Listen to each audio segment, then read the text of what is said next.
जो उधार लेकर भी सीना ठोक कर खड़ा हो जाए, उसे यह समझाना पड़ता है कि कर्ज दया नहीं होता और सब्र को कमजोरी समझने की कीमत चुकानी पड़ती है। आज की बात कोई साधारण खबर नहीं है। आज की बात सीधी भारत की जेब, भारत के भरोसे और भारत के आत्मसम्मान से जुड़ी है। 14,717 करोड़ रुपए, यही वो रकम है जिसे भारत ने बांग्लादेश से तुरंत लौटाने को कहा है। और इस बार बात सिर्फ याद दिलाने तक सीमित नहीं है, बल्कि साफ चेतावनी दी जा चुकी है। अगर पैसा नहीं लौटा तो लीगल एक्शन होगा और उसके बाद कूटनीतिक, आर्थिक और रणनीतिक कदम भी उठाए जाएंगे। अब कुछ लोग कह रहे हैं कि ये रिश्तों में कड़वाहट लाएगा, कुछ इसे राजनीति बता रहे हैं। लेकिन असली सवाल यह है कि क्या भारत का पैसा मजाक है? क्या दोस्ती के नाम पर अरबों रुपए डकार जाना सही है? और अगर आज भारत चुप रहा तो कल दुनिया भारत को किस नजर से देखेगी? इस पूरी कहानी की जड़ें जाती हैं साल 2015 में। उस वक्त बांग्लादेश की सत्ता में शेख हसीना थी और भारत में नरेंद्र मोदी प्रधानमंत्री थे। दोनों नेताओं के बीच तालमेल अच्छा था। भारत और बांग्लादेश के रिश्ते उस दौर में अपने सबसे बेहतर चरण में माने जाते थे। सीमा विवाद सुलझ रहे थे, अवैध घुसपैठ पर बातचीत हो रही थी, आतंकवाद के खिलाफ सहयोग बढ़ रहा था और व्यापारिक रिश्ते भी मजबूत हो रहे थे। इसी माहौल में बांग्लादेश ने भारत से आर्थिक मदद की गुहार लगाई। तर्क साफ था, देश का आंतरिक विकास करना है, रेलवे नेटवर्क मजबूत करना है, नई सड़कें बनानी है, पावर सेक्टर में निवेश चाहिए, ट्रांसपोर्ट सिस्टम को आधुनिक बनाना है और इसके लिए बड़े पैमाने पर फंडिंग की जरूरत थी। भारत ने इस मांग को सिर्फ एक आर्थिक प्रस्ताव नहीं, बल्कि पड़ोसी और दोस्त की जरूरत समझा। और यहीं से शुरू हुआ वो फैसला जिसे आज कई लोग भारत की सबसे बड़ी दरियादिली और कुछ लोग सबसे बड़ी रणनीतिक चूक मान रहे हैं। भारत सरकार ने बांग्लादेश को करीब $5 बिलियन का लोन मंजूर किया। अब ध्यान दीजिए, $5 बिलियन। भारतीय रुपए में यह रकम करीब 18,000 करोड़ से ज्यादा बैठती है। और सबसे चौंकाने वाली बात यह कि यह लोन सिर्फ 1% सालाना ब्याज पर दिया गया, यानी नाम मात्र का ब्याज। आज के समय में जब वर्ल्ड बैंक और IMF भी इतनी नरमी नहीं दिखाते, तब भारत ने दिल खोलकर मदद की।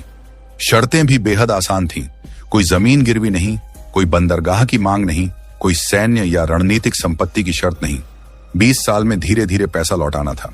भारत ने यह मानकर चल लिया कि भरोसे का रिश्ता है, भुगतान समय पर होगा। तय किया गया कि यह रकम किस्तों में दी जाएगी। पहली किस्त 2016 में जारी हुई, $1 बिलियन। दूसरी किस्त 2019 में $500 मिलियन और तीसरी किस्त 2024 में $500 मिलियन। यानी 2016 से लेकर 2024 तक भारत ने चरणबद्ध तरीके से बांग्लादेश को अरबों डॉलर सौंपे। अब यहां तक कहानी सुनकर लगेगा कि सब कुछ व्यवस्थित है, लेकिन असली मोड़ आता है इसके बाद। जब तक शेख हसीना सत्ता में रहीं, तब तक भी बांग्लादेश ने लोन चुकाने में कोई खास दिलचस्पी नहीं दिखाई।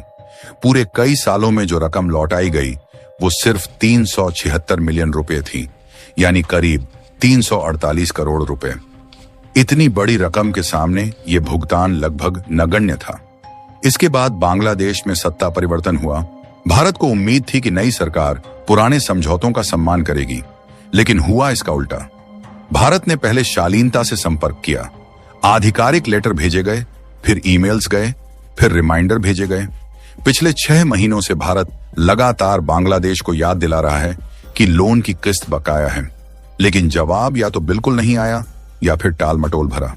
यूनुस सरकार का तर्क है कि बांग्लादेश की आर्थिक हालत बेहद खराब है, सरकारी खजाना खाली है, देश आर्थिक संकट से जूझ रहा है, इसलिए अभी भारत को भुगतान करना संभव नहीं है।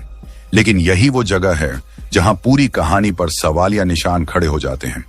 अगर बांग्लादेश के पास पैसे नहीं हैं, तो हाल ही में तुर्की से करोड़ों रुपए के अत्याधुनिक ड्रोन कैसे खरीदे गए? अगर देश की हालत इतनी खराब है, तो रक्षा सौदों के लिए फंड कहां से आया? क्या भारत का कर्ज इतना गैर जरूरी है कि उसे सबसे आखिर में रखा जाए?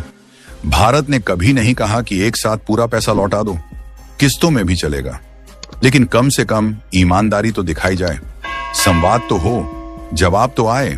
लेकिन यहां तो हालात ऐसे हैं जैसे भारत का पैसा किसी का एहसान ही नहीं था।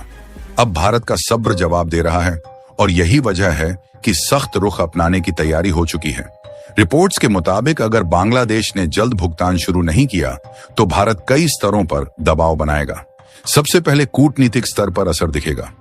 बांग्लादेश को कुछ अहम आर्थिक और रणनीतिक प्राथमिक सूचियों से बाहर किया जा सकता है। टेक्निकल और डेवलपमेंट सपोर्ट पर रोक लग सकती है। भारत की मदद से बांग्लादेश में जो भी इंफ्रास्ट्रक्चर और पावर प्रोजेक्ट्स चल रहे हैं उन्हें रोका जा सकता है। आगामी भारतीय बजट में बांग्लादेश के लिए रखी गई आर्थिक सहायता में कटौती हो सकती है। भविष्य में किसी भी तरह की नई फंडिंग या सॉफ्ट लोन पर पूरी तरह ब्रेक लग सकता है। मतलब साफ है, अब दोस्ती की आड़ में फ्री फंडिंग नहीं होगी। यहां पर एक तुलना बार बार सामने आती है, चीन की।